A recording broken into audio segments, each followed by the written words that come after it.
زخبركم تخطاتلتي ميديانا زي ببركوتا بروموشن سيرفيس كاب كتما مقالة ناتدالو زغربالكم بركوتا ميديا سلامات دك عبيتي هم مقالنخاتهم زي تكتاتلو للخم ببركوتا ميديا المحلالف مدب مندرات مقالة ولدنا تاي مسل لا أخم نبلو المدبيو حويركم ناتسمحو مزي channel حدش تلخونكم شير سبسكرايب بمقار بيتسوي خونو تخطاتلونا ካብ ዘመን ተሻገርቲ ዘረባታት ጋሽ ገብረ እግዚአብሔር መቸም ጅሩኽ ማእኸል ንግዲ ሕምብርቲ ከተማ መቐለን ምስ ምዃና ካብ ዝተፈላለዩ ከባቢታት መቐለን ንግዲ ጎሮሮ ምትርካስን ዘይመጽእ ጋሻን ክፋል ሕብረተሰብን ኣይነበረን ብምኽንያቱ እዚ እውን ጅሩኽ ናብዚ ዝመጽእ ጥዑይ ጥራሕ እንተይኮነስ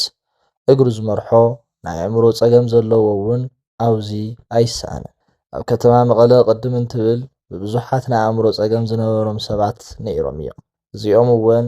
መብዛሕትኦም ጅሩኽ መውዓሊኦም ምሕደሪኦምን ነይሩ ንኣብነት ዝኣክል ጋሽ ገብረ እግዚአብሔር ኣባ ኪሮስ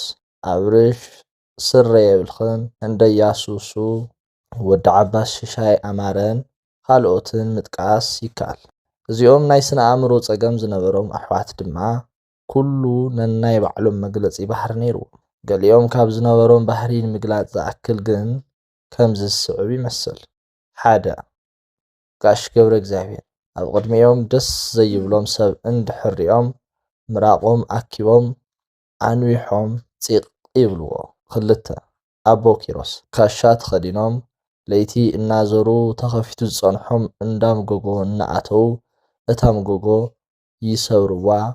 ይሓድሩ ሰለስተ ኣበራሽ ስረ የብልኽን ኣበራሽ ስረ የብልኽን እውን ቆልዑ ጅሩኽ ኣበራሽ ስረ የብልኽን እንትብልዋ ምሻን ላዕሊ ጠርኒፋን ቆልዑ እናጓየት ትውዕል ኣርባዕተ ክንደያሱ እውን ሱሱ እንትበሃል ክንድግዛዕ ዝኾን በትር እናወጣወጠ ነቲ ሱሱ ዝበሎ ቆልዓ እናጓየ ልብኻ ክሳብ ዝሞልቕ ብዘይ ዕረፍቲ ኣጓይ ይውዕለካ ነይሩ እምበኣር ከስተኸታተልትና ከም ኣብነት እንዚኦም እናዘከርና ናይ ጋሽ ገብረ እግዚአብሔር ግን ፍልይ ዝበለ ሓደ ዝተናገርዋ ቁም ነገር ናባኹም ክነብል እዋኑ ኣብ 1976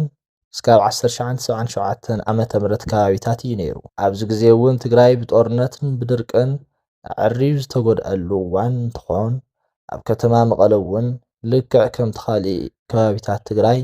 ዓብይ ጸገም ችግርን ጥሜትን ነይሩ እዚ ጸገም እዚ ንምፍታሕ እውን እቱል ተጸገመ ሰብ ልቱል ሓሸ ዝብሎ ሰብ ወረቐት ጽሒፉ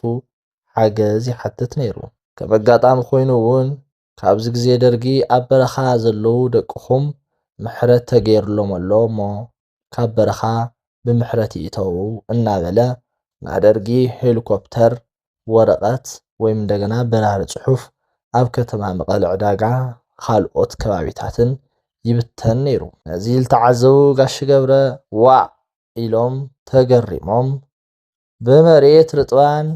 ብሰማይ ለርጥባን እንታይ ኢና ንገብሮ ብምባል ንወለዶ ዝተርፍ ቁም ነገር ዘረባ ተዛሪቦም ሓለፉ እዚ ጽሑፍ እዚ ካብ ንጉስ ገብረ መድህን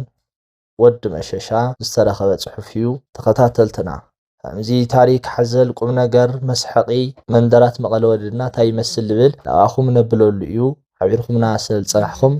ካብ ልቢ ኢና ንመስግን ሰናይ ግዜ